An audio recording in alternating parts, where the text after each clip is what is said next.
आयुष्याची 3 ते 4 वर्ष दिवस-रात्र एक करून अभ्यास करायचा, आई-वडिलांनी कष्टाने कमावलेले लाखो रुपये कोचिंग क्लासेसच्या फीसाठी भरायचे आणि परीक्षेच्या दिवशी किंवा निकाल आल्यावर कळायचं की पेपर तर आधीच फुटला होता.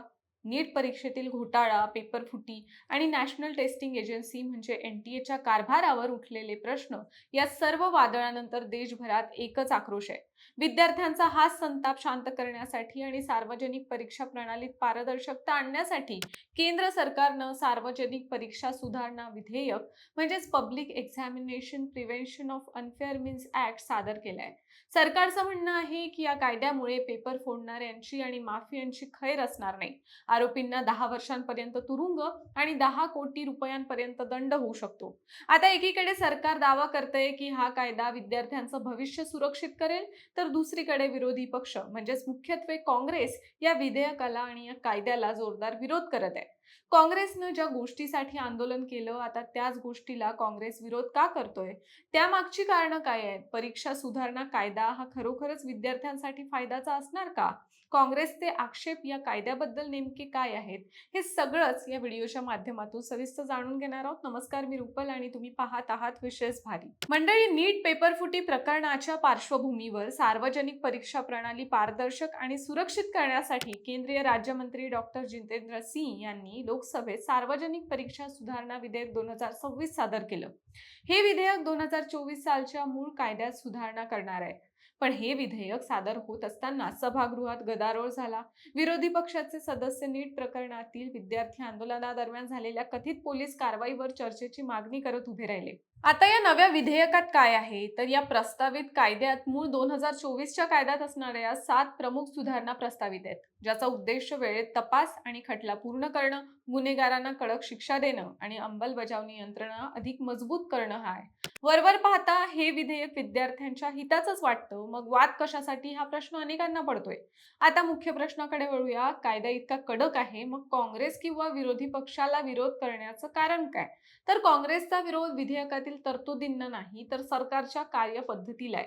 मूळ समस्येला सोडून भलत्याच गोष्टींवर उपाय करत असल्याचा आरोप काँग्रेस करत आहे. लोकसभेतील विरोधी पक्ष नेते राहुल गांधी यांनी संसदेत म्हटलंय की हा कायदा म्हणजे रोगावर इलाज न करता फक्त मलमपट्टी करण्याचा प्रकार आहे. काँग्रेसचा आरोप आहे की पेपरफुटी ही केवळ काही स्थानिक दलालांची किंवा सेंटर्सची समस्या नाही.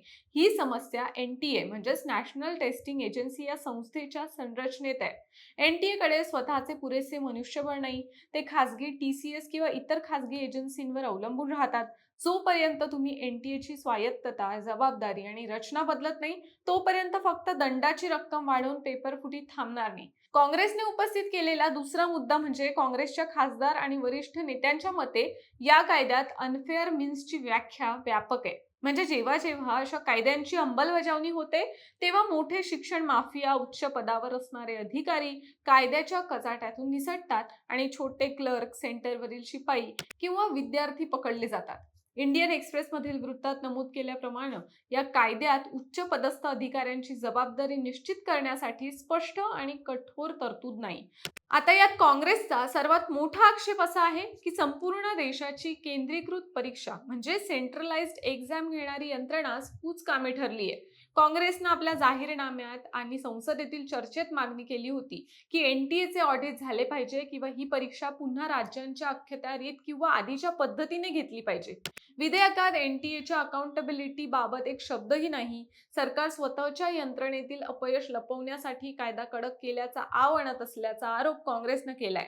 आता हा वादही काही नवीन नाही. 2024 मध्येही जेव्हा मूळ कायदा लागू झाला, तेव्हा काँग्रेसचे नेते जयराम रमेश यांनी याला डॅमेज कंट्रोल म्हटलं होतं.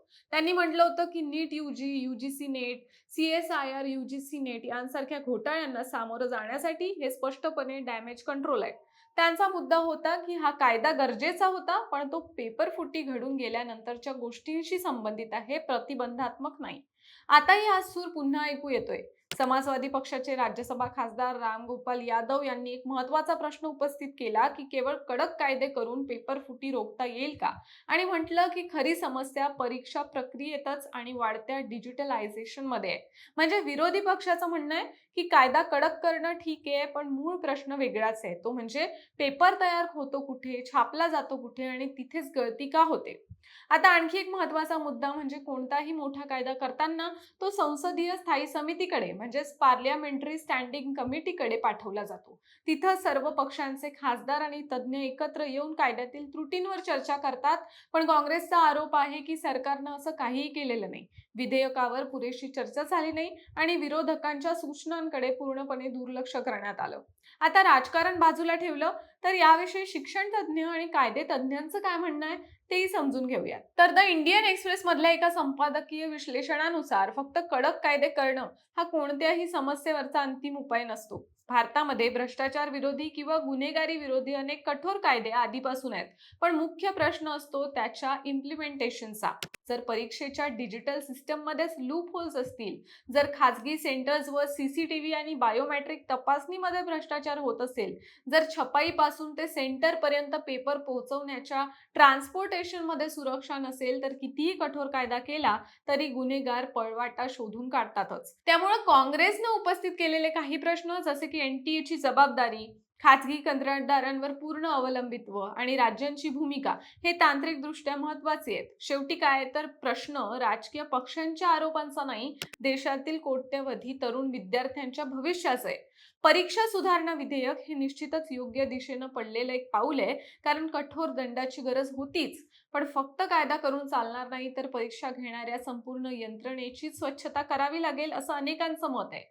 बाकी तुम्हाला काय वाटतं? फक्त कायदा कडक केल्यानं पेपर फुटी थांबेल की एनटीए सारख्या संस्थांमध्ये मुळापासून बदल करण्याची गरज आहे?